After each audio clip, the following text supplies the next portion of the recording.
नमस्कार आदरणीय दर्शकवृन्द, यहाँहरूलाई हार्दिक स्वागत गर्न चाहन्छु। म नवराज धानुक। यो हो टेलिभिजनको विशेष लाइभ। यो विशेष सन्दर्भमा हामी देशको विकसित घटनाक्रम र समसामयिक राजनीतिक घटनाक्रमको बारेमा सही र सठिक विश्लेषण गर्ने प्रयास कार्यक्रममा गर्दै आएका छौँ।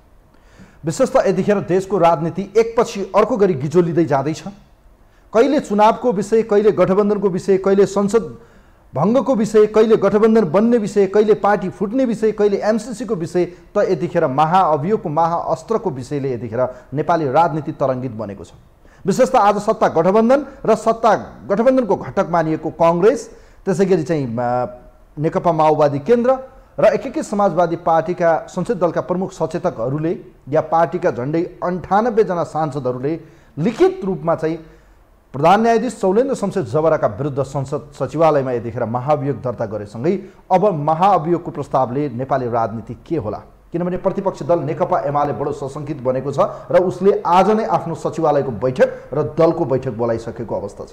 यो परिस्थितिमा महाअभियोगको प्रस्तावलाई लिएर एमालेको आपत्ति जसरी आज चुनाव नहुने र देशलाई एउटा भड्कालोमा हाल्ने र प्रतिपक्षलाई निषेध गर्न खोजियो भन्ने एमालेको तर्कसँगै अब एमालेको रणनीतिक दाउपेच के हुन सक्छ। रणनीतिक रूपमा हेर्दा उनले चाहिँ अन्य 4वटा न्यायाधीशहरूको विरुद्धमा पनि महाभियोग दर्ता गर्ने र सभामुखका विरुद्ध पनि महाभियोग दर्ता गर्ने योजना बनाइरहँदा यसले देशको राजनीति कता जान्छ। समग्र पछिल्लो समय देशमा व्यवस्था परिवर्तन भयो अवस्थाका निम्ति यतिखेर राजनीतिक दलहरूलाई थायी सरकार अर्थात् स्थायित्व एउटा दिनका निम्ति जनताले म्यान्डेट दिए, तर नेपालका कम्युनिस्टहरू छिन्न भिन्न बने र नेपालमा आज विशेषतः जनयुद्ध दिवसको रूपमा फागुन 1 अर्थात् 2052 फागुन 1 लाई स्मरण गरिरहेका छौँ। झन्डै 26 वर्ष पुरा भएर 27 वर्ष लाग्यो आज जनयुद्ध दिवस मनाइरहँदा देशमा आमूल परिवर्तन भयो, क्रान्ति भयो, व्यवस्था परिवर्तन भयो, तर व्यवस्था परिवर्तनसँगै जनताको अवस्थामा किन परिवर्तन हुन सकेन? आज यिनै विषय प्रसङ्गमा हामी कुराकानी गर्दैछौँ। खास गरी एमसीसी, माओवादी आन्दोलन, नेपालको कम्युनिस्टहरूको भविष्य र खास गरी पछिल्लो समय महाभियोगको ब्रह्मास्त्रसँगै अब देशको राजनीति के हुन्छ, चुनाव हुन्छ या हुँदैन, यसले एमसीसीलाई के गर्ला, सत्ता गठबन्धन के होला, प्रतिपक्षी दल कसरी यसप्रति आफ्नो धारणा या आफू कसरी प्रस्तुत होला, यावत विषयमा आज कुराकानी गर्दैछौँ। हामीसँग बौद्धिक नेता, खास गरी लामो समय कम्युनिस्ट आन्दोलनमै रहेर आफ्नो जीवन अर्पण गर्नुभयो र अन्ततको त जीवनको उत्तरार्धमा उहाँ यतिखेर वाम विश्लेषकको रूपमा विभिन्न सञ्चार माध्यम र आफ्ना लेखहरू लेखेर आन्दोलनको विषय र नेपालको कम्युनिस्ट आन्दोलनको बारेमा आम सर्वसाधारण जनमानसमा चाहिँ प्रचार गर्दै र आफ्ना धारणा राख्दै आउनुभएका वाम विश्लेषक बौद्धिक व्यक्तित्व नरेन्द्र जङ पिटर आज हामीसँग हुनुहुन्छ। उहाँलाई म वेलकम गर्न चाहन्छु। पिटरजी नमस्ते, वेलकम। यहाँलाई स्वागत छ। धन्यवाद। आराम हुनुहुन्छ? अब प्रवेश कताबाट गरौँ भन्ने विषय छ, किनभने तातो विषय पनि छ, अलिकति यो अर्को विषय पनि छ जुन विषयमा अलिकति तपाईँ पोख्त पनि हुनुहुन्छ। विषयको प्रसङ्ग सुरु गरौँ, खास गरी जनयुद्ध दिवसकै उपलक्ष्यबाट गरौँ। आज जनयुद्ध दिवस नेकपा माओवादी सम्बद्ध विभिन्न घटकहरू जो हिजोका माओवादी आन्दोलनमै सक्रिय हुनुहुन्थ्यो ती पात्रहरूले आज माओवादी दिवस मनाइरहँदा, यो जनयुद्ध दिवस मनाइरहँदा शुभकामनामा मात्रै सीमित भएको देखियो। जनयुद्ध दिवसलाई तपाईँले कसरी सम्झिरहनु भएको छ? 2052 फागुन 1 आजको यो झन्डै 26 वर्ष र 10 वर्ष झन्डै चानचुन चलेको उक्त आन्दोलन, 17,000 जनताले बलिदानी र आज देशमा आएको उपलब्धिलाई फर्केर हेर्दा कहाँ पुग्यो आज माओवादी आन्दोलन? जनयुद्धले दिएको सन्देश के हो? कस्तो थियो भनेदेखि सुरुवातको क्षणको अलिकति आफैलाई फर्केर हेर्दाखेरि के लाग्छ र के तर्क र के तथ्यका आधारमा हामीहरू जनयुद्धमा सामेल भएका थियौँ, अथवा आजका दिन त मैले भन्नुपर्छ तपाईँले पनि आफ्ना अभिव्यक्तिमा राखिसक्नु भएको छ, म आज कुनै पार्टीमा संलग्न छैन विगत 6 वर्षदेखि। तर म लामो दिनसम्म जनयुद्ध र जनआन्दोलनहरू र शान्ति युद्धकामा प्रत्यक्ष र परोक्ष तरिकाले अग्रमोर्चामै रहेर काम गरिसकेको हुँदाखेरि तपाईँका प्रश्नका उत्तर दिने मसँग नैतिक पुँजी र नैतिक इच्छा शक्ति पनि छ। समाज यथास्थितिमा बस्न सक्दैन थियो। परिवर्तनले फेरिएको अवस्थाले परिवर्तनको सम्बोधन हुन सकेको थिएन र परिवर्तनले उठाएका महत्त्वाकांक्षालाई संसदीय दलले नेतृत्व गर्न सकिरहेको थिएन। त्यसले नयाँ सन्दर्भमा नयाँ सोचका साथमा अवस्था फेरेर मात्रै हुँदैन, व्यवस्था फेरेर मात्रै हुँदैन, राजनीतिक चरित्रहरू पनि फेर्नुपर्छ भन्ने उद्देश्यका साथमा एउटा सानो शक्तिले, थोरै नेताहरूले आफ्ना सपना देखेका थिए। केही एकाध व्यक्तिहरूले देखेका सपनाहरू पनि जब त्यो सामाजिककरण हुन सक्दछ, त्यसले चाहिँ एउटा सामाजिक शक्ति, एउटा जनशक्ति पाउनुहुन्छ। एउटा सानो शक्तिबाट 2052 साल फागुन 1 गते सुरुवात भयो। त्यसमा पनि मैले भूमिका पोस्टर टाङ्नेको भूमिकाबाट आफ्नो उपस्थिति मैले जनाएको थिएँ। त्यसो हुँदाखेरि त्यो समयबाट यहाँ आउँदाखेरिसम्म धेरै पानी कर्णाली र भेरीमा बगिसके, मान्छेका रगतहरू पनि भेरीका पानीभन्दा सस्ता भए, सपनाहरू गएर सपना नै ध्वस्तहरू भए, सपना द्रष्टाहरू पनि आज कहाँदेखि कहाँसम्म गए। जुन विश्वास र आदर्श, मूल्य र मान्यताका लागि जो मानिसले आफ्नो लागि आफैलाई गाह्रो र कात्रो बोकेर गएका थिए, ती मानिसहरू स्वयं आफै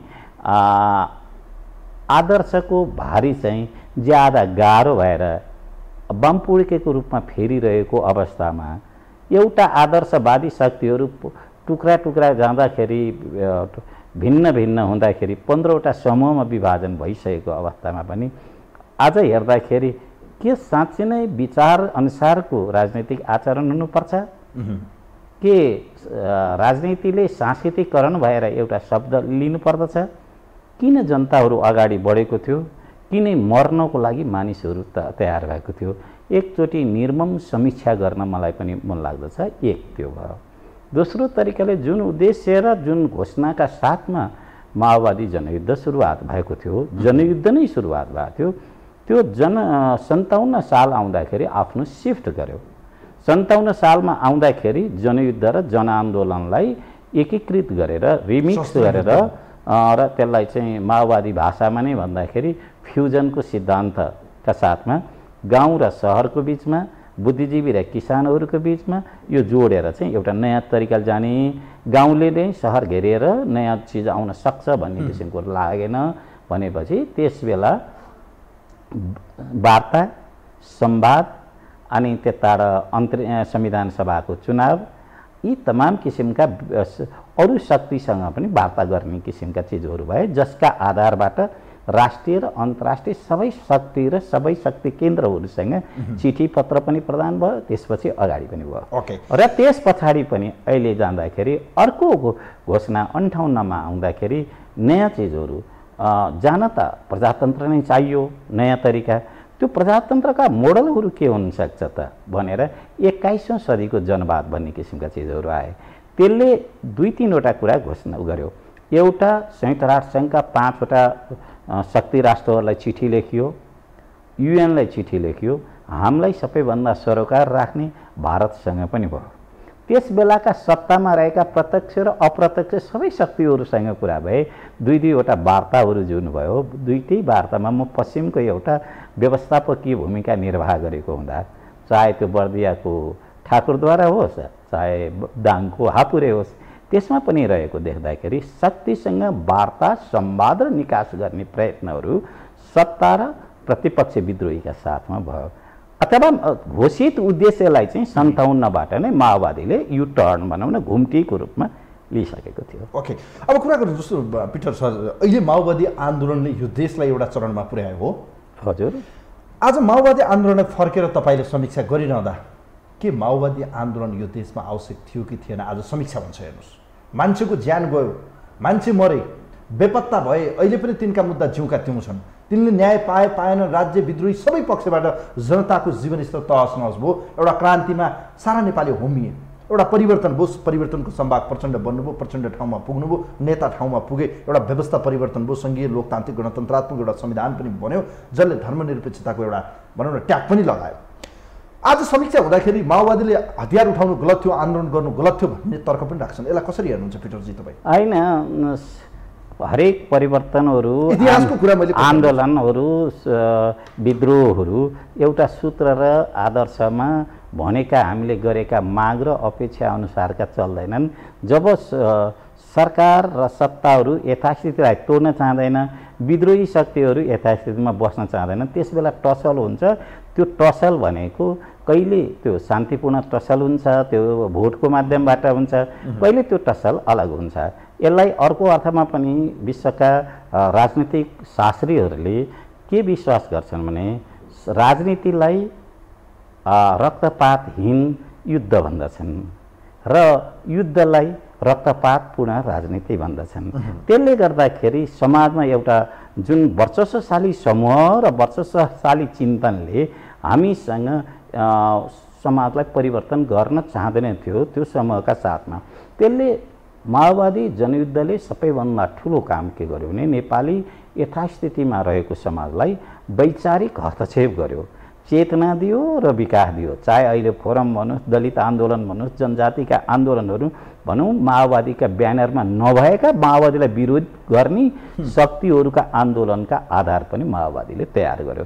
त्यसो हुँदाखेरि समाज परिवर्तनका हिस्सामा जाँदाखेरि यस्ता किसिमका संसारमा सबै किसिमका आन्दोलनहरू भएका छन्। काहीँ चाहिँ त्यो तपाईँले सडकमा नारा जुलुसका साथमा हुन्छ, गोली चल्छन् हैन, सरकारका साथमा अलग हुन्छ, काहीँ चाहिँ विद्रोहात्मक रूप लिन्छन्। तपाईँ हामीले फ्रान्सको राज्य क्रान्ति हेरौँ, चाहे अमेरिकन स्वतन्त्र सङ्ग्राम हेरौँ, चाहे त्यो अमेरिकाको दास विद्रोहलाई नै हेरौँ, चाहे चाहिँ रुस, भारत र चीनका आन्दोलनहरूलाई हेरौँ, कतिपय अवस्थामा शान्तिपूर्ण भएका छन्। कतिपय तपाईँको विचारमा के आन्दोलन गर्दा हतियार उठाउन माओवादीले ठिक गरेको थियो 2052 साल फागुन 1 गते? ठिक थियो त्यो कतै? होइन, समीक्षा गरौँ न आज। ठिक थियो भनेर त म त जनयुद्धमा आफ्नो लागि घारो र काप्रो बोकेर झ्याममा हाम फालेको मान्छे। त्यसो हुँदाखेरि म इतिहासका ती तर्कहरू, मेरो जो सुविधाका लागि तर्कहरू हुन्छन्, दृष्टान्त हुन्छन्, तथ्य हुन्छन्, नेपाली समाज नेपालका निम्ति आवश्यकता थियो। नेपाली समाज यथास्थितिमा रहेको थियो।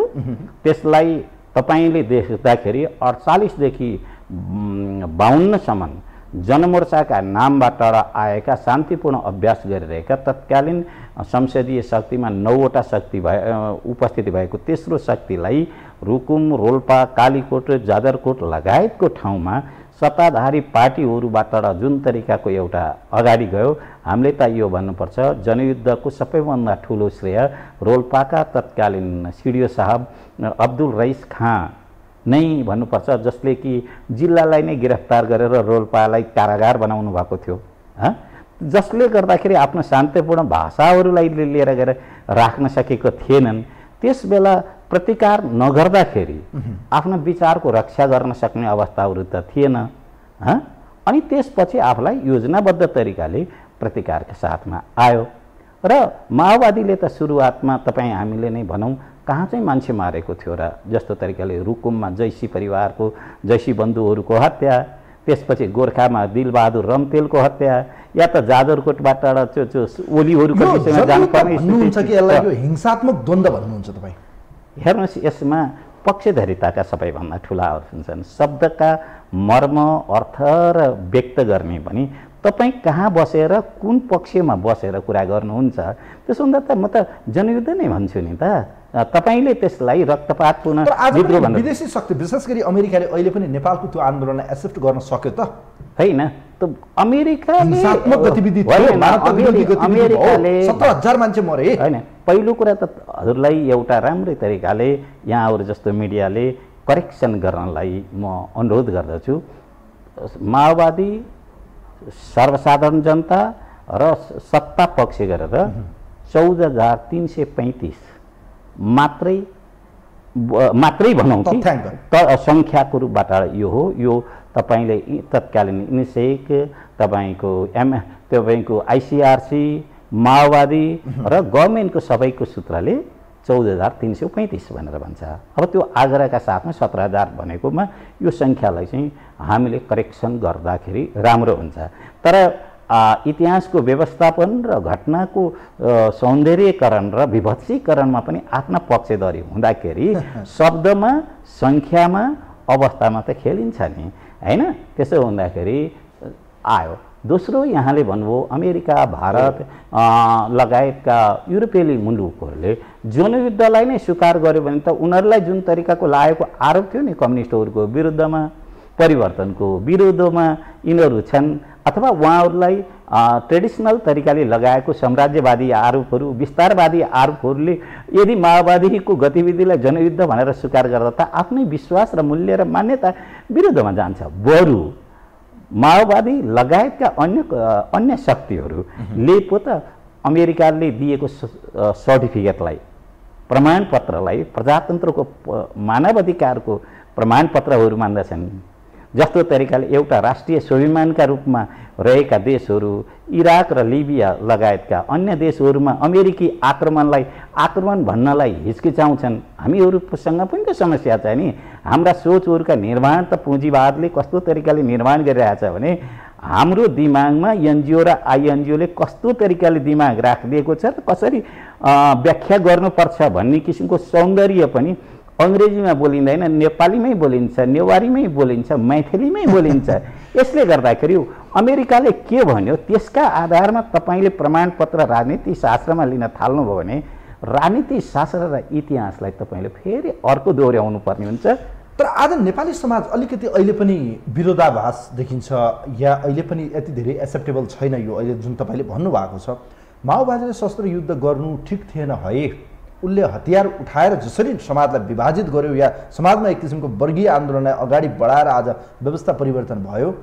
तर आज समीक्षा हुँदा कयौँ तपाईँहरूले भन्नुहुन्छ प्रतिगामी शक्तिहरू, यथास्थितिका शक्तिहरू, दक्षिणपन्थी शक्तिहरू, तिनले अहिले पनि के भन्छन् भने यो व्यवस्था परिवर्तनका निम्ति माओवादीले छेडेको आन्दोलनले आज देशलाई बर्बाद पार्यो।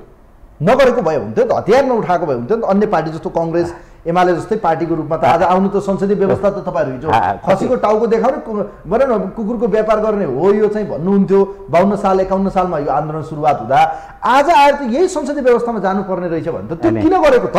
प्रश्न त यो छ। अत्यन्तै सुन्दर प्रश्न गर्नुभयो, ओजिलो प्रश्न गर्नुभयो। आम नेपाली जनता र नेपाललाई गम्भीर तरिकाले अध्ययन गर्ने व्यक्तिहरूले राख्ने किसिमका प्रश्न गर्नुभयो। मसँग मेरै किसिमका उत्तरहरू हुन सक्छन्। त्यस बेला आन्दोलनको अवस्था कस्तो हुँदो रहेछ भन्नुहुन्छ भने वर्चस्वशाली समूह जो हुन्छ त्यसले विचार निर्माण गर्दो रहेछ, त्यसले सौन्दर्यताको परिभाषा गर्दो रहेछ, सुन्दरताको परिभाषा, चस्माका परिभाषाहरू गर्दो रहेछ।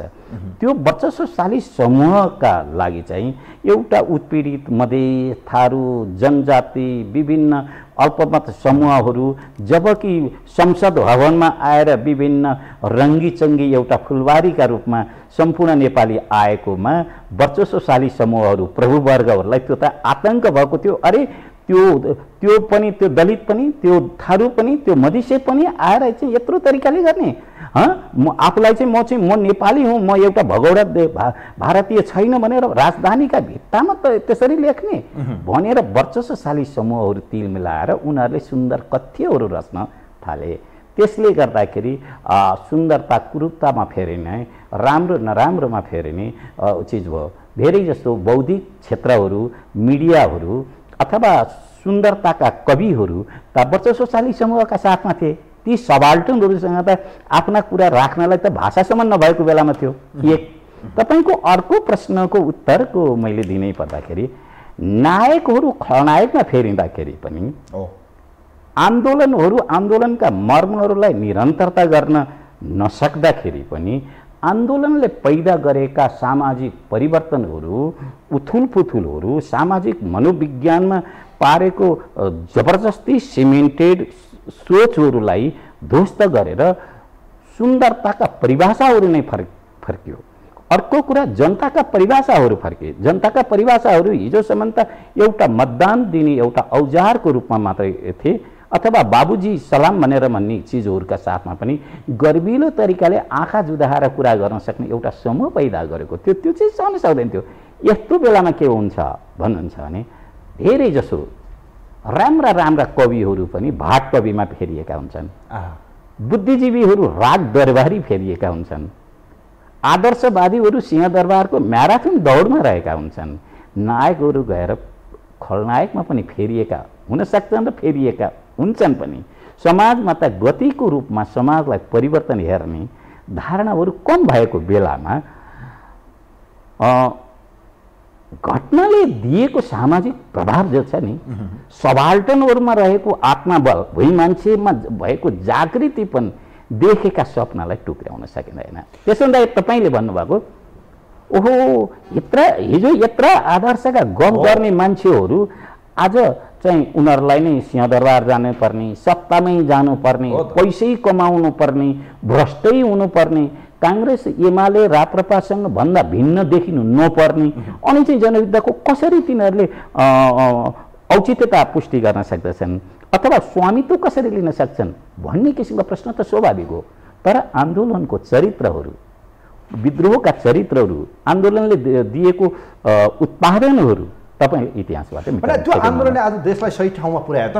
त्यो भन्नुहोस् न, तपाईँ आज के पायो त जनताले? ल होइन, त्यसपछि तपाईँ र म जन्म र कोखको कारणले गर्दाखेरि अभिजात वर्ग र वर्चस्वशाली समूहबाट गएको हुँदा हामी ती मर्म बुझ्न सक्दैनौँ। थारूका मर्म, मधेसका मर्म, जनजातिका मर्म, दलितका मर्म, उनीहरूका आएका स्वाभिमानका मर्म, समावेशिताका आधारमा उनीहरूले राज्य सत्तामा एउटा पाएको हिस्सा र हस्तक्षेपका प्रश्नहरू र उनीहरू जो कि संसद भवनमा यो एउटा इन्द्रेणी कलरमा जुन देखिन सकेको उपस्थिति, हिजोका दिन हुकुम पालक समूहहरू स्वयं हुकुम दिन सक्ने अवस्थामा जुन आयो, यो चिज एकातर्फ रह्यो। अनि अर्को कुरा इतिहासको गति तपाईँ हामीले भनेको जस्तो तरिकाले सोचेको नियन्त्रणमा हुँदैन। यसका परिणामहरू देश एउटा यो सत्तालाई चारवटा विषयमा हामीले लिएर गयौँ। पहिलो, देश चाहिँ एउटा राजतन्त्रात्मक मुलुकबाट गणतन्त्र मुलुक भयो। आज सिंहदरबारमा शेरबहादुर देउवा र केपी ओली बस्नु र राष्ट्रपति भवनमा विद्यादेवीमा आदरणीय विद्यादेवी भण्डारी बस्नु त त्यो त बनाइदिए त माओवादी जनयुद्धले हो नि त। त्यो त सिंहदरबारमा हिजो देउबाजीलाई असक्षम भनेर लगार्न सक्ने मान्छे त आजका दिन छैन। त्यतिकै लागि हो त यो व्यवस्था ल्याएको हामीले। त्यही हो त आन्दोलनको एउटा जुन मिसन थियो या एउटा भिजन थियो, जुन उद्देश्यका साथ गरिएको थियो। यही उद्देश्य थियो कि एउटा नेतालाई राजाको ठाउँमा विस्थापित गरेर एउटा राष्ट्रपति पद क्रिएट गरियो, संघात्मक व्यवस्थामा गइयो। तपाईँले भन्दै जस्तै फेडरल सिस्टममा हामी गयौँ। आज 7वटा स्टेट छ हामीसँग। तर मान्छेको भूमि मान्छेको कुरा गरौँ क्या, वर्गीय आन्दोलन गरे होइन तपाईँहरूले, उत्पीडनमा परेको मान्छेको कुरा गरे होइन, श्रमजीवी ती व्यक्तिहरूको कुरा गरेको त उत्पीडनमा परेका ग्रासरुटको मान्छेको आज अपनत्व गर्ने ठाउँ उनको प्रतिनिधित्व खै त तिनका चाहिँ। कति सुन्दर प्रश्न राख्नुभयो। कहिले कहिले के हुन्छ भन्नुहुन्छ भने हरेक विद्रोह, आन्दोलन र क्रान्तिले एउटा आम मान्छेमा, समग्र देशैमा आम मान्छेमा र आन्दोलनसँग जोडिएका शक्तिहरूमा अथवा देखिएका शुभचिन्तकहरूमा एउटा एक्सपेक्टेसन यस्तो बढाइदिएको हुन्छ। त्यो आन्दोलन सक्ने बित्तिकै सबैले आफूलाई चाहिँ राज्यको सबैभन्दा ठुलो हिस्सामा जान सोच्दछ र सबैभन्दा ठुलो कुरा परिवर्तनका शक्तिहरू, चाहे माओवादी र अन्य शक्तिहरूले पनि जुन आत्मसात स्वीकार गरे नि, आज जतिसुकै जे भने पनि 7 संसदीय दलले त साक्षी किनारामा बसेर माओवादीलाई अनुमोदन गरेको हो।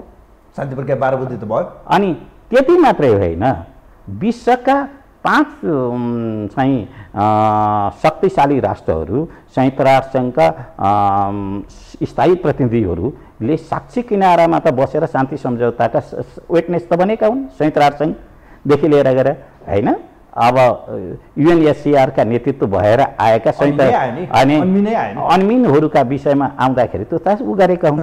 आज तपाईँले सुविधा अनुसारको सिद्धान्त गर्ने काङ्ग्रेसलाई, एमालेलाई, राप्रपालाई अथवा साक्षी किनारामा बस्ने कुनैलाई पनि यो अधिकार त छैन। माओवादीलाई त मूलधारमा ल्याएर चुनावै नलडिकन 80-82 सिटहरू दिएर, मन्त्रीहरू दिएर जाने त शासनसुदीय दल हो। अनि नेपालको शान्ति प्रक्रिया दुनियाँकै पनि विषयमा जस्तो तरिकाले अब द्वन्द्वरत देशहरू, विशेष गरेर हामी जातीय द्वन्द्वमा रहेका दक्षिण अफ्रिकादेखि लिएर गएर अन्य देशलाई पनि हेर्न सक्दछौँ। त्यो त अलग तरिकाको अद्भुत तरिकाले थियो, किनभने एकले अर्कालाई सक्छु भनेर हतियार उठाएको शक्तिले दुईटैले रिकग्नाइज गरेर आएको त परिणाम आएन कि होइन। तपाईँको चिज त्यो कतिपय कुराहरू, किनभने माओवादी आन्दोलनको एक्सपेक्टेसन यो थियो, तर उपलब्धि चाहिँ हामी यही मात्र किन भयो? होइन, तपाईँ हामीले देख्दाखेरि हामी त 21औं शताब्दीको जनवाद भनेको थियो। अझ भन्यो भने समाजवाद हुँदै तपाईँको साम्यवादसम्मको यात्रा होइन। तपाईँसँग यसभन्दा पहिला मैले अलिकति उत्तर के दिएको छु भने, नायकहरू खलनायकमा फेरिँदाखेरि, आन्दोलन ध्वस्त हुँदाखेरि अथवा अभियानहरू तुहिँदाखेरि, आदर्शहरू कुरूपतामा फेरिँदाखेरि पनि आन्दोलनले उठाएका मर्म र आन्दोलनले अगाडि लिएर गएको हस्तक्षेप, त्यसले पैदा गरेको एउटा उद्वेगलाई आज नेतृत्व गलत भए पनि आन्दोलनको एउटा जुन ट्रेन या त्यसको चाहिँ मकसद जुन थियो या उद्देश्य जे थियो त्यो सही थियो त्यसो भए? तपाईँको कस्तो देखिन्छ भनेदेखि एउटा चरणसम्म जे गर्यो नेतृत्व गलत भन्दा नि उनीहरूको क्षमताले त्यहीँसम्म ल्याउन सक्थ्यो। भने जनयुद्ध गरेर सेफ ल्यान्डिङ पछि चाहिँ उहाँहरूले सरकारमा गएपछि नेतृत्वलाई आफूले स्थापित गरेर या नेतृत्वले चाहिँ जनमुखी काम गर्न सकेन। एकदम तपाईँले ठिक भन्नुभयो। कम्तीमा पनि माओवादी नेतृत्वहरू माओवादी भन्दाखेरि आज बाबुरामजीलाई त कसैले सोध्दैन, किरणजीलाई त कसैले सोध्दैन, विप्लवजीलाई त सोध्दैन, प्रचण्डलाई नै सोध्दछ। तर प्रचण्डसँग राखेको अपेक्षाहरू यो मान्छेका सीमा समस्या हुन्छन्, उनीहरू देउता होइनन्, उनका पनि आफ्नै सीमा समस्या कमी कमजोरीहरू थिए होलान्। मूलत तरिकाले माओवादी नेतृत्वले आफ्नो बुर्जुवा आदर्शलाई पनि निरन्तरता दिन सकेन। यो शान्ति प्रक्रियामा आएपछि उपभोक्तावाद सबैभन्दा ठुलो कुरा उनीहरूलाई हाबी भयो, महत्त्वाकांक्षा सबैभन्दा हाबी भयो। फर्किनु पर्ने जनताको बिचमा फर्किनु पर्ने सिंहदरबारतिर फर्कियो, त्यसको परिणाम चाहिँ यसरी देखिन्छ। मैले देखिराखेको छु। त्यसको जस्तो अहिले यहाँनिर मैले थप प्रश्न जोडेँ। जस्तो अहिले माओवादीको लिडरसिपको कुरा गर्ने भने आज माओवादी आन्दोलनले एउटा उपलब्धि ल्यायो, तर माओवादी आन्दोलन एकताबद्ध हुन सकेन। आज लिडरसिपको कुरा गर्ने हो, नेतृत्वको कुरा गर्ने हो, अहिले जसले जति जे भने पनि सुप्रिमो भने पनि माओवादीको एउटा लिगेसी भनौँ या माओवादी आन्दोलनको पृष्ठभूमिको एउटा नायक भनेकै प्रचण्ड हो। अरू नेतालाई मान्दैनन्। जस्तो जनयुद्धका त समकक्षी त मोहन वैद्य किरण हो, बाबुराम भट्टराई हो, यो रामबहादुर थापा बादल हो, प्रचण्डजी हो। तर यी अन्य सहायक व्यक्तिहरू जो हुनुहुन्छ उहाँहरू यसको हिस्सेदार भए पनि उहाँहरूलाई आज जनताले प्रश्न कम गर्ने मेजर प्रश्न चाहिँ माओवादीको अध्यक्ष प्रचण्डलाई मात्र किन गरिन्छ ल भन्नुहोस् त? अत्यन्तै सुन्दर प्रश्न। आज नेपाली राजनीतिको पूर्णाङ्क 100 नम्बर दिएर अरू नेताहरूलाई नोट गर्दाखेरि भलै प्रचण्डको नम्बर 51 आउन सक्ला, अरूको नम्बर 50 पनि पुग्न नसक्नु त्यसैको एउटा परिणाम सहयात्री त हो। सहयात्री। अनि दोस्रो कुरा के छ भन्नुहुन्छ भने कहिले कहिले नेताहरूको अवस्था आफ्नो नैतिक पुँजी राखेर अपिल गर्ने इच्छा शक्ति हुन्छ। त्यो चिजमा कहाँ कहाँ गएर प्रचण्डजीमा पनि कमी भयो र 63 पहिलाको प्रचण्ड र 63 पछाडिको प्रचण्ड हेर्नुपर्ने फरक देखिन्छ। परिस्थितिको घेराबन्दी र चक्रव्यूहमा पर्नु, चक्रव्यूहलाई तोड्न नसक्नु, त्यो उहाँका सीमा समस्याहरू थियो होला। तर एउटा किसिमको प्रचण्डको एउटा खासियत अहिले पनि तपाईँ हामीले विश्लेषण गर्न नसक्ने एउटा पाटो हुन्छ। प्रचण्ड एउटा यस्तो व्यक्ति हो कुन बेला कहाँ चाहिँ सिफ्ट गर्न सक्दछ। चलायमान के होइन, तपाईँको यति सक्रिय नेताहरू म 6 वर्षदेखि त्यो पार्टीमा छैन, तर पनि म हो झनै मेरो 40 वर्ष उहाँसँग नजिकता, व्यक्तिगत नजिकता पनि रह्यो र पहिचानको रूपमा नै रह्यो र उहाँसँग उहाँका परिवारदेखि लिएर सम्पूर्ण चिजहरू पनि रहे। तर पनि मलाई केही सीमा समस्या लाएर त म बाहिर रहेँ होला होइन। तर पनि मलाई के लाग्छ भन्नुहुन्छ भने जो मानिससँग ज्यादा अपेक्षा हुन्छ त्यसैलाई ज्यादा गाली गरिन्छ। जो मान्छे ज्यादा अपेक्षा गरेको हुन्छ त्यो नै आलोचनाको र चर्चाको केन्द्रमा रहन्छ, पोजिटिभ होस् या नेगेटिभ होस्। र अहिले पनि नेपाली मिडियाहरूको, नेपाली जनताहरूको सामाजिक सञ्जालहरूको गाली देख्दछु। कुनै नेतालाई सबभन्दा ज्यादा गाली पर्छ भने प्रचण्डलाई नै पर्छ। अथवा उसको अहिले पनि उनको अहिले पनि चाहिँ सान्दर्भिकता छ भन्ने किसिमको, नत्र भने त्यही गाली त अर्को पनि शक्तिहरूलाई गर्न सकिन्थ्यो। पूर्व प्रधानमन्त्री बाबुरामजी नै हुनुहुन्छ, पूर्व प्रधानमन्त्रीकै रूपमा माधवजी र झलनाथजी पनि हुनुहुन्छ होइन। यो पुनर्स्थापित संसद पछाडि नयाँ अवस्थालाई देखिएपछि तर माओवादीलाई नै आक्रमण गर्नु पर्दाखेरि त वैचारिक रूपमा शास्त्रीय माओवादी त किरणजी हुनुहुन्छ, क्रान्तिकारी उहाँ हुनु पर्थ्यो। तर पनि आज प्रभुवर्गले पनि प्रचण्डलाई नै आक्रमण गर्छ, किनभने यो मान्छे सबैभन्दा हाम्रो स्वर्गलाई ध्वस्त गराइदिने यही मान्छे हो। देखियो है त्यस्तो गर्नु त प्रचण्ड। जस्तो अहिले केपी शर्मा ओलीले भन्नुहुन्छ राष्ट्रिय समस्या भनेको प्रचण्ड हो है। प्रचण्डको कारणले गर्दा आज देश अस्थिर हुने, सरकार नचल्ने, पार्टी फुट्ने, देश भत्ताभुङ्ग हुने, कुनै पनि सिस्टमले काम नगर्ने कारणै भने प्रचण्ड हो। होइन, एउटा किसिमको हाम्रा कतिपय नेताहरू, म व्यक्तिका रूपमा जान चाहन्न, कतिपय नेताहरू एउटा फर्म र सूत्रमा गएर हेर्दछन्, प्रचण्ड चाहिँ सूत्रभन्दा बाहिर बसेर हेर्छन्। एउटा यो चिजहरू मैले देखाएको छु। अर्को कुरा नै देख्दाखेरि हाम्रो संसदीय व्यवस्थाहरू लाई संसदीय अभ्यासकै विषयमा जाँदाखेरि त्यो सबैले प्रचण्डलाई तगारेकै रूपमा लाग्छन्। किनभने परिवर्तनको लागि त विचारको अगाडि र झ्याम्मै मानिसलाई लिएर जाने त उनी थिए, तर उनी फर्मुलाबाट नहिँडेर अरूले के सोचे भने फर्मुलामा हिँड्नुपर्छ भनेर राष्ट्रिय अन्तर्राष्ट्रिय शक्तिहरूले अथवा सबैले फर्मुलाभित्रमा लिएर जान चाहे। उनी चाहिँ के भन्दै फर्मुलाभन्दा पनि बाहिर चाहिँ गएर सोच्न सक्दाखेरि त समस्या पनि त हुँदै हुने त प्रचण्ड नै, त्यो ठिकै भन्नुभयो। अनि दोस्रो पक्ष पनि छ, संसदको चाहिँ के भने कि सत्ता सरकारको हुन्छ, संसद प्रतिपक्षको हुन्छ। तर हाम्रो जस्तो दुर्भाग्य भनौँ सौभाग्य भनौँ के भनौँ भनेदेखि हाम्रो प्रतिपक्षीहरू चाहिँ संसदीय अभ्यास र संसदीय रूपमा लडाइँ लड्नुको बदला संसदलाई नै बाहिर रहेर प्रभाव पार्ने शक्तिहरू चाहिँ जुन देखिरहेछ, यस्ता किसिमका चर्चाहरू, यस्ता विषयको न्यारेटिभहरू चेन्ज गर्नेको विषयमा पनि यस्तो किसिमको लाग्नु चाहिँ भिन्न कुरा मलाई लाग्दैन। अब पिटरजी, बडो महत्त्वपूर्ण प्रश्न गर्दैछु। आज प्रचण्डको तपाईँले जसरी आज जनयुद्ध दिवसको दिन हामी छौँ, तपाईँले प्रचण्डकोसँगको लामो सम्बन्ध यहाँको छ। आज प्रचण्ड सबैभन्दा ठुलो सङ्कटमा हुनुहुन्छ भन्ने देशी विदेशी प्रभाव पनि पर्दो छ, देशभित्रबाट पनि उहाँलाई चाहिँ एक किसिमको थ्रेड छ, या भनौँ भने राजनीतिक रूपमा उहाँको पार्टी अब के हुन्छ, चुनावी गठबन्धन नगरिकन प्रचण्डको भविष्य छैन भन्ने एनालाइसिस हुन थालेको छ। अमेरिकाले प्रत्यक्ष रूपमा प्रचण्डजीलाई फोन गर्दै तपाईँ एमसिसी पास नगर्ने प्रचण्डजी के हो? आज यी विविध विषयहरूले हेर्दाखेरि देशी विदेशी, उहाँले त अहिले पनि भन्नु भएको छ मलाई ठुलो घेराबन्दी भएको छ, म धेरै ठुलो सङ्कटबाट अहिले हिँडिरहेको छु। आज प्रचण्डमाथि यति धेरै घेराबन्दी किन भयो, यति धेरै उहाँमाथि चाहिँ प्रहार किन भइरहेको छ, कारण के हो? मलाई त कहाँ लाग्छ प्रचण्ड ठिक गर्दैछन् कि जस्तो लाग्दैछ। नत्र नि उनका कुनै मान्छेलाई मूल्याङ्कन गर्नु पर्दाखेरि उनका विरोधी को छन्, उसका आफन्त को छन्, त्यसैका अनुसारमा उसको उचाइ, उसको मूल्याङ्कनहरू हुन्छ। यदि विदेशी शक्तिहरूले र उनले विरोध गरेका शक्तिहरूले हाई गरेको भएदेखि प्रचण्ड नै हुन सक्दैन थियो, र ऊ अर्काको जस्तो तरिकाले जो छ कि आलु राजनीति हुन सक्थ्यो, आलु जुन तरिकामा मिलाए पनि मिल्न सक्थ्यो।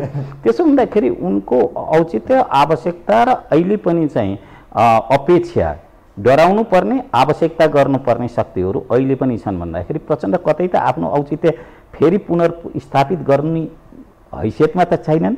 एक कुरा संसदीय गणितकै कुरा जाने हो भनेदेखि भारतको अहिले सत्ताधारी पार्टी कुनै बेला दुई सिटमा थियो भाजपा। तपाईँको बेलायतको लेबर पार्टी लामो कालसम्म सत्ताभन्दा बाहिर रह्यो। तपाईँ अमेरिकाकै डेमोक्रेट पार्टी लामो दिनसम्म सत्ताबाट बाहिर रह्यो, रिपब्लिकनसँग उसले चाहिँ गर्न सकेन। संसारका जति अभ्यासहरू हामीले हेर्दछौँ संसदीय गणितका आँखाबाट र सङ्ख्याबाट राजनीतिलाई विश्लेषणहरू हुँदैन। अब मैले के छ भने कि नेतृत्वले आफ्नो आदर्श धान्न नसक्दा, बुर्जुवा आदर्शमा पनि टिक्न नसक्दा, कम्युनिस्ट आचरण माओवादी आचरणको कुरै छोडिदिनु, बुर्जुवा पनि आचरण राख्न नसक्दाखेरि माओवादीहरू टुट्यो, निर्मम समीक्षा गर्दै नगरिकन सुत्यो। आज भरोसिलो सहयोगी न किरणजीसँग न प्रचण्डसँग न बाबुरामजीसँग रहेको देखिएको अवस्था। आन्दोलनहरू जस्तो माओवादी पृष्ठभूमिबाट आएको एउटा आन्दोलनको हिस्सा आज धेरै किताबमा विभाजित छ। तपाईँले भन्नुभयो 14-15 किताबमा, झन्डै 7-8वटा किताबमा यो विभाजित भएको देख्दाखेरि अहिले मान्छेहरूले एउटा हाइपोथेटिकल भनौँ या एउटा एनालाइसिस के हुन थालेको छ भने हरेक एङ्गलबाट हेर्दा अब माओवादी नेपालमा सिद्धिन्छ है, किनभने उसको एजेन्डा भनेको जे थियो स्थापित भइसक्यो, तर एजेन्डा अनुसारको नेतृत्व हुन सकेन। आज अस्थिर बन्नुभयो प्रचण्डजी। सबैले के भन्नु भएको छ, एमाले भने एक्लै माओवादी गयो भने त हामी पत्ता साफ गरिदिन्छौँ, कङ्ग्रेस भनिरहेको छ हामी एक्लै जाने हो चुनावमा, चुनावकै विषयको सिनेरियो कुरा गर्ने भने। अब देशी विदेशी शक्तिको चाहना पनि के छ भने प्रचण्डले यो देशलाई चाहिँ किन यति धेरै अस्थिर बनायो त, हरेक काम गर्दा बाधा हाल्ने। अहिले एमसिसीको विषय छ, एमसिसीमा पनि प्रचण्ड बाधक नबनेको भए त यसलाई त अहिले त पास गर्न सकिन्थ्यो, प्रचण्डले त यसलाई अवरोध गरिरहनु भएको छ।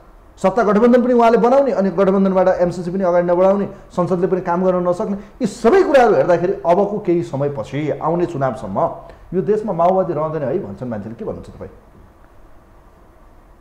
मैले त अझ के लाग्छ भने सिद्धान्तको राजनीति सुविधाको राजनीतिमा फेरिएपछि सबै राजनीतिक पार्टीहरूको अवस्था एउटै छ। उनीहरूको मूल एजेन्डा र चरित्रहरू सत्ता केन्द्रित छ र त्यो भ्रष्टाचार उनीहरूको नैतिक चरित्र भएको छ। आज काङ्ग्रेसको समाजवाद, एमालेको कम्युनिस्टम र माओवादीको कम्युनिजम चाहिँ क्लिप्टोक्रेसीमा फेरिसकेको छ, जसलाई कि भ्रष्टतन्त्रहरू भनिन्छ। त्यसले गर्दाखेरि कुन पार्टी कुन रूपमा रहेको छ र कुनको अवस्था के छ भन्ने कुरालाई हेर्नलाई गएका पुरा गाउँपालिकालाई तपाईँले हेर्नुपर्ने हुन्छ र सांसदहरूको स्थितिलाई देख्नुहुन्छ। र अहिले आउँदो चुनावमा कोही पनि पार्टीका कार्यकर्ताहरू उपाध्यक्षमा उपमेयरमा कोही लड्न तयार छैन।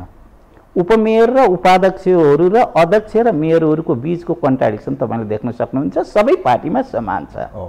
मान्छे बरु वार्ड अध्यक्षमा लड्न चाहन्छ, मेयरमा र अध्यक्षमा लड्न चाहन्छ, त्यसपछि ऊ चाहिँ सङ्घीय सांसदमा लड्न चाहन्छ। चुनाव यत्रो महँगो भएको छ, काङ्ग्रेस एमाले र माओवादीहरूले नै धान्न नसक्नेको अवस्थामा पुगिरहेको छ। अब मैले चाहिँ यो चाहिँ काम गरेँ भनेर यति 700 जुन पालिकाहरू छन् त्यसमध्येमा 10वटा पालिकाले मैले चाहिँ यो काम गरेँ भनेर आँखा जुधाएर कुरा गर्न सक्ने नेतृत्व नभइसकेको बेलामा काङ्ग्रेसले, एमाले, माओवादीले एकले अर्कापट्टि पार्टीलाई भन्नु, त्यसले हाम्रो धारणा बन्नु भनेको हामीले धरातललाई नबुझेको जस्तो हुन्छ। एक अब नेपालको अहिलेको राजनीति अवस्था तपाईँले देखिरहनु भएको छ। देश एउटा परिवर्तन पछिको एउटा भनौँ न यो एउटा पोइन्ट बिन्दुमा हामी पुगेका छौँ, एउटा ब्यालेन्स एउटा बिन्दुमा हामी पुग्यौँ। अब के गर्ने, अब जाने कसरी? किनभने देशमा लगानी गर्नुपर्ने पर्नेछ, अर्थतन्त्र डामाडोलको अवस्थामा छ, व्यवस्था आयो, परिवर्तन भयो, अब त्यसले चाहिँ अलिकति गति लिन सकिरहेको छैन। प्रदेश सरकारहरू काम नलाग्ने अवस्थामा पुगेको छ। हेर्नुहोस्, संहिता तपाईँहरूले भने जस्तै या माओवादी आन्दोलनले भन्यो। अहिलेको बिन्दुबाट अब यो राजनीति चाहिँ कसरी लग्ने भन्ने सवालमा राजनीतिक दलहरूको वे क्लियर हुन सकेन। हेर्नुहोस्, आइस ब्रेक जस्तो यो एउटा कन्डिसनमा आएर चाहिँ उहाँहरू दुविधामा पर्नुभयो क्या। यो राजनीति यसरी किन फस्यो, किन निकास पाएन, मलाई भन्नुहोस् त के हो त कारण? पहिलो कुरा त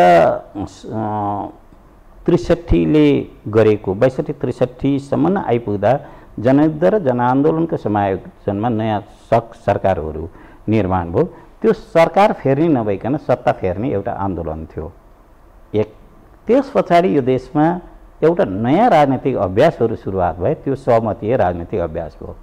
त्यस बेलामा सबै राजनीतिक पार्टीहरू जो अहिले छन् ती राजनीतिक पार्टीहरूमा 15 जनाबाट 16 जनाले राजनीतिक भूमिका निर्वाह गरेनन् सबै पार्टीहरूमा।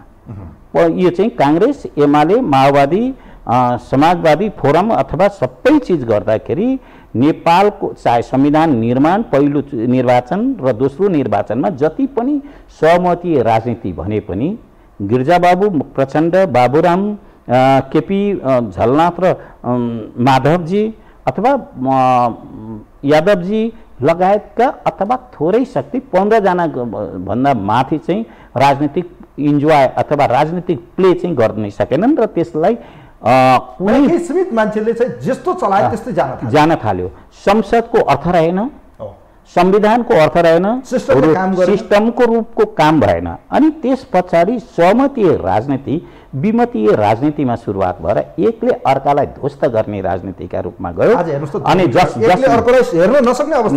अनि त्यसपछि त्यहाँ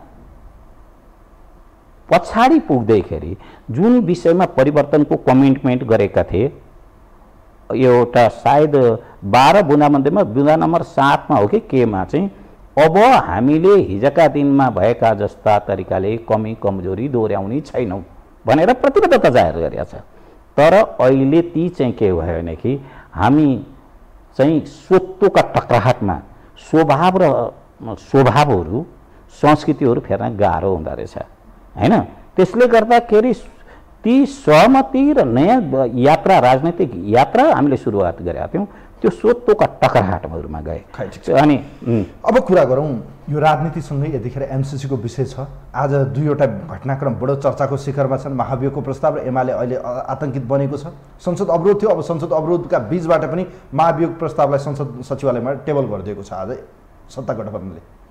यस्तो राजनीति ध्रुवीकरण भइरहेको परिस्थितिमा यो निषेधको राजनीति जस्तो महाभियोगको प्रस्ताव ल्याउनु पर्ने, प्रधान न्यायाधीश विरुद्ध यसरी चाहिँ सत्ता गठबन्धन, हिजो यही सरकार बनाउने परमादेश दिने यिनै प्रधान न्यायाधीश या उहाँकै एउटा संयुक्त इजलास थियो, संवैधानिक इजलास, आज प्रधान न्यायाधीशकै विरुद्ध सत्ता गठबन्धन जानुपर्ने परिस्थिति किन आयो होला, के लाग्छ तपाईँलाई? म यसलाई दुई पाटोबाट अलिकति भट्टी अनुमति चाहन्छु। पहिलो एमसिसीको विषयमा हाम्रो देश ठुलो कुनै तेलको खानी भएको देश होइन, हाम्रो हिरा मोती भएको देशहरू होइन, हाम्रो देश खनिज पदार्थको देशहरू होइन, हामीहरूका रणनीतिक महत्त्वका बन्दरगाह पनि हामीहरूका बिचमा छैनन्।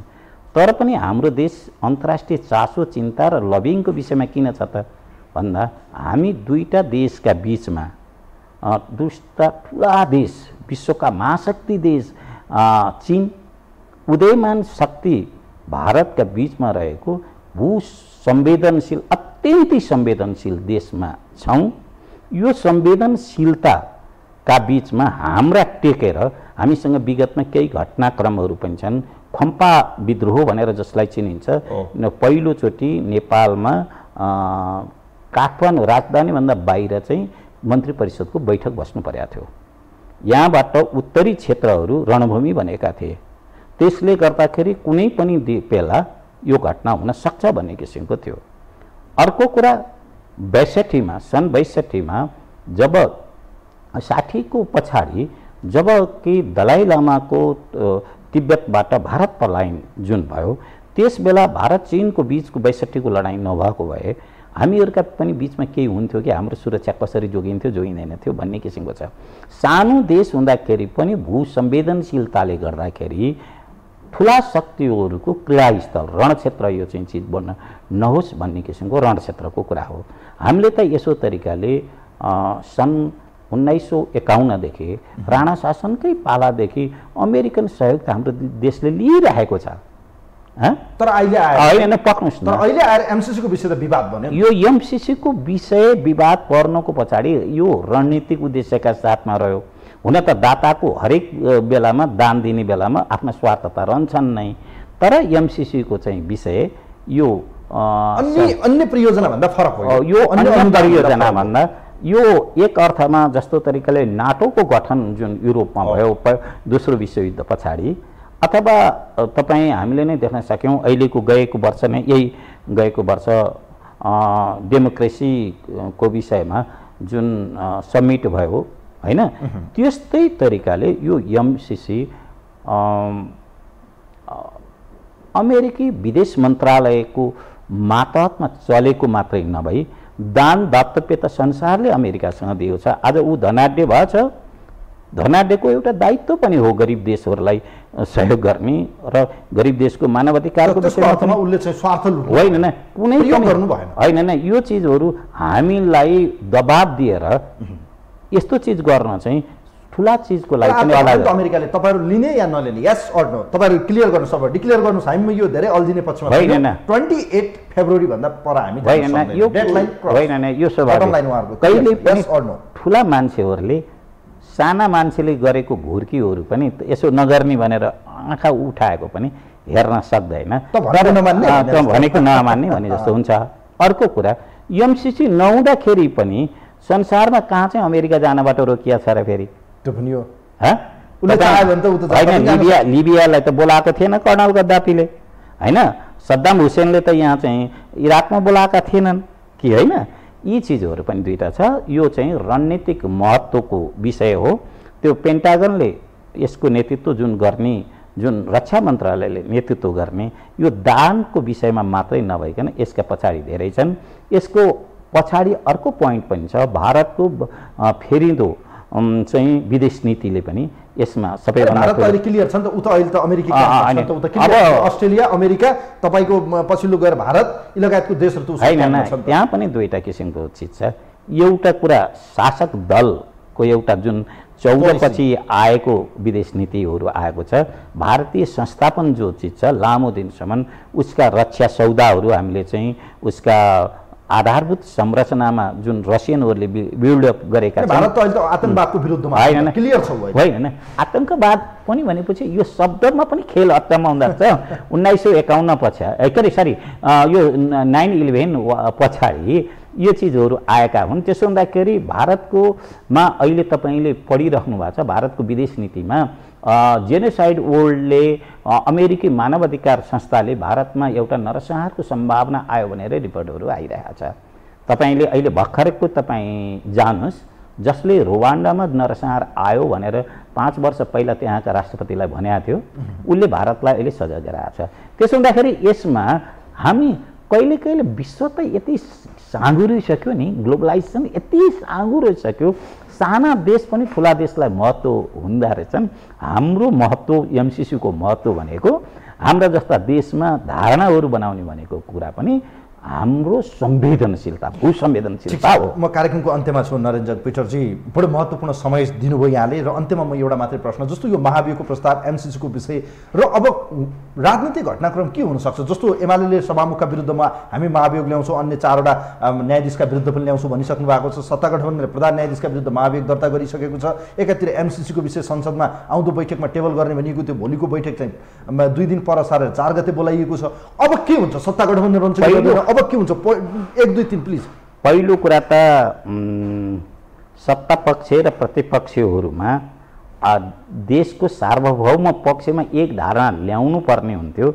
यहाँ धारणा विभाजनहरू हुँदाखेरि यहाँ प्रतिक्रियाको र बदलाको राजनीतिबाट सबैभन्दा ठुलो यसले देखायो। एक दोस्रो कुरा चाहिँ के भनेदेखि अदालतहरूलाई यसभन्दा पहिलादेखि अहिलेसम्म पनि अदालत म्यानेजमा चाहिँ गएर ठुला ठुला किसिमका राजनीतिक र आर्थिक फैसलाहरू हुँदा रहेछन्।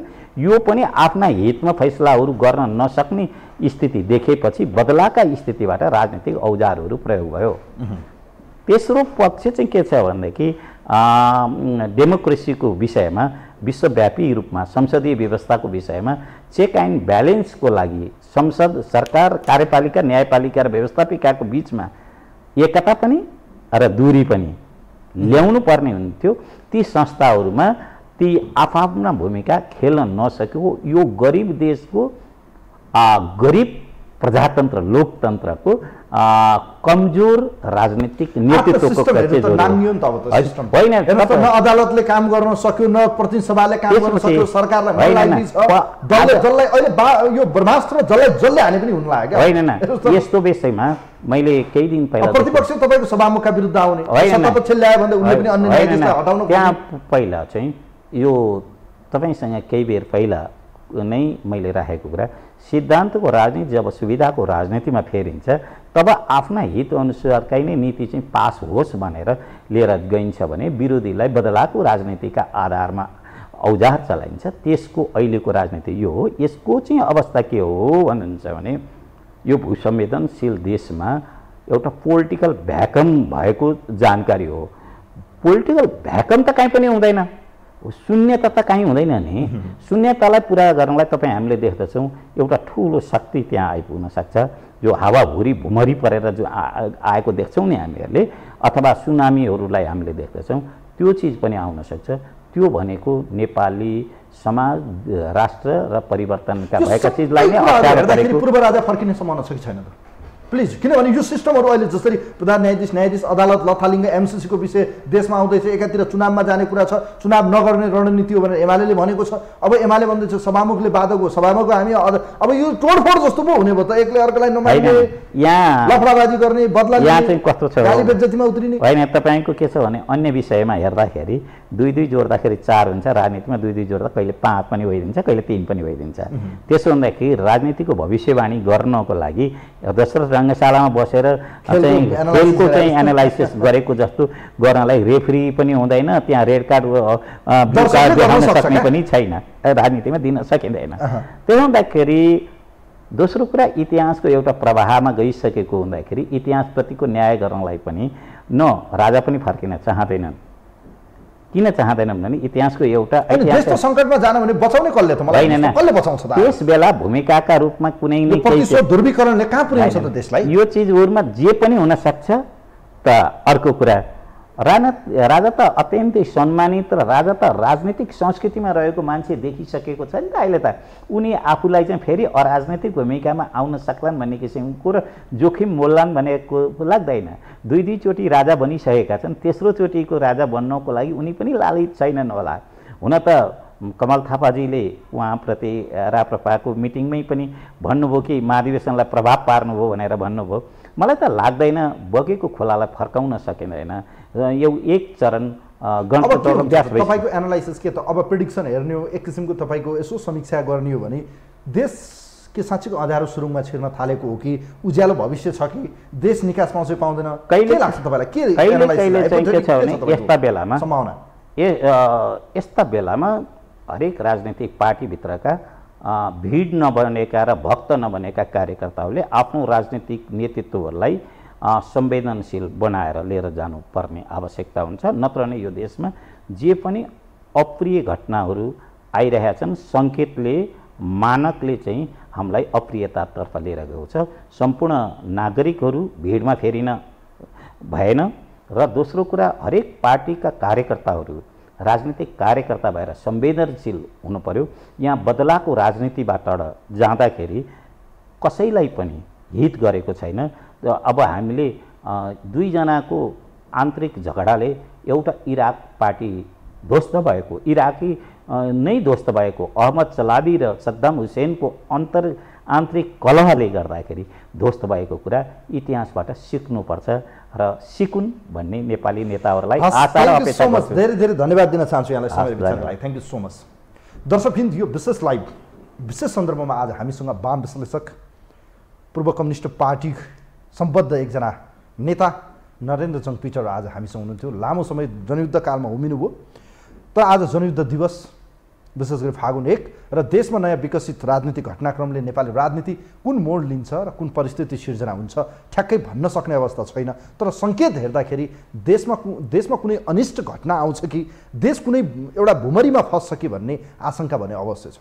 यस्तो विषम परिस्थितिमा जनता सचेत हुनु जरुरी छ र राजनीतिक दलभित्रका इमानदार देशभक्त कार्यकर्ता र नेताहरूले आज यी दलहरूलाई चाहिँ सही ट्र्याकमा ल्याउन र राष्ट्रिय सहमति आजको टटकार आवश्यकता भएको कारणले गर्दा इगो प्रब्लम होइन, अब सहमति राजनीतिको एउटा फेरि अन्तिम प्रयास गर्न जरुरी छ। सहमति गरौँ, देशलाई एउटा नयाँ ट्र्याकमा ल्याउँ। यसरी निषेधको राजनीति गर्दा एकले अर्कोलाई महाभियोग लगाउँदा देशमा ठुलो दुर्घटना हुन सक्ने सङ्केत देखिन्छ। आजको अतिथिले यिनै विषयमा एनालाइसिस गर्नुभयो, आफ्नो धारणा राख्नुभयो। कार्यक्रमको अतिथिसँगै आजको यो विशेष अङ्कबाट म पनि बिदा हुन्छु। नमस्कार।